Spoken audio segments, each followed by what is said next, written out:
So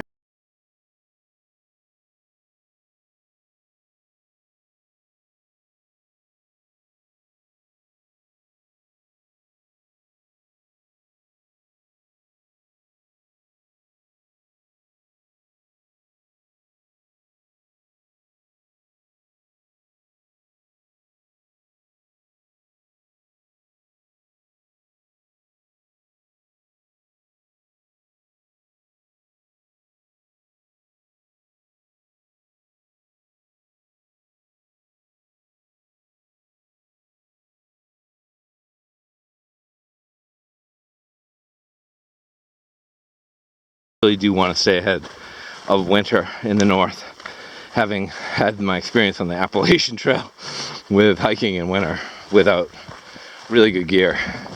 So what I did is, like, in El Cajon, I looked at the PCTA website and the Trail Angel list, and there's a really great, she's a really nice woman, Jody, and she lives down around Palmdale, I think. And she does shuttles, and she shuttled myself and 2 other northbounders up here to Walker Pass today. It's a beautiful area. Yeah, let's do a little pan around here. She dropped us off here at the campground, and I immediately knew that I was much further ahead than I was, because there are about a dozen northbounders here. And of course there's plenty of trail magic, beer and everything people left out. But Jody's a very nice woman. If you need a ride and you're hiking, I'd definitely contact her if you're in anywhere from like Wrightwood through Mojave. So, and also, you know, you really gotta take care of the people who take care of hikers. Made sure to give her a decent amount of money for the ride up here from El Cajon. So I'm here in El Cajon. So I'm about 3 days out of Kennedy.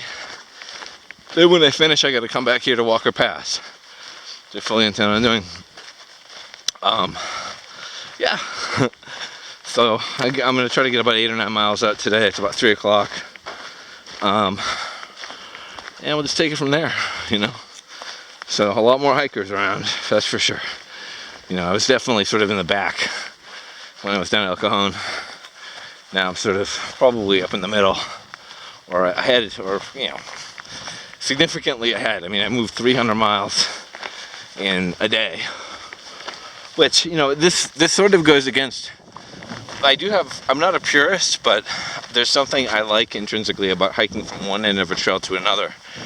But my experiences on the AT last year, getting into the winter at the end of the trail, it just was not, if there's anything I could do to avoid ending up in the winter, I would. So this hopefully should have me finishing before it gets too cold up north, and I'll be able to come down here when it's a little cooler in the desert. Maybe there'll be a little bit of rain. I know in Bakersfield there's definitely more rain in September, October than in any of the summer months, including this month, which is now going to be June. So I'm actually ahead of where I wanted to be, which is a rare change. And I hope any purists out there, you know, if you're a purist, I guess you have every reason to kind of give me crap for doing this. But, you know, you gotta do what you gotta do. Hike your own hike, man. It's a really beautiful view here, the valley. This is up near Inyakern. That way it's sort of Bakersfield area. Yeah, I'm about 45 miles from Kennedy. Still looking really dry through here. But we're getting up into some elevations. Can't really see the really high peaks, I don't think, from here. Oh, you can see like the ridge line there.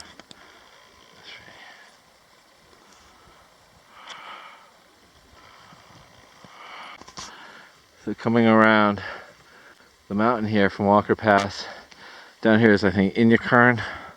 You can see over here, that's Death Valley. Death Valley, I guess, is actually huge. You can see sort of through a sort of break there, that white is Death Valley, and Death Valley goes all along up here. See I don't know even the name of the range over there or what these mountains are called. It's horrible. I wish I knew the names of some of these mountains. I'm gonna have to come back or go back through this whole trail with a map and write down. There's probably a list of all the mountains that the PCT crosses. But I kind of wish I knew them as I went over them, like I did on the AT. But anyway, absolutely beautiful view down here in the valley. Towards this other spine or ridge here. Beautiful. This are these rock formations. Really pretty.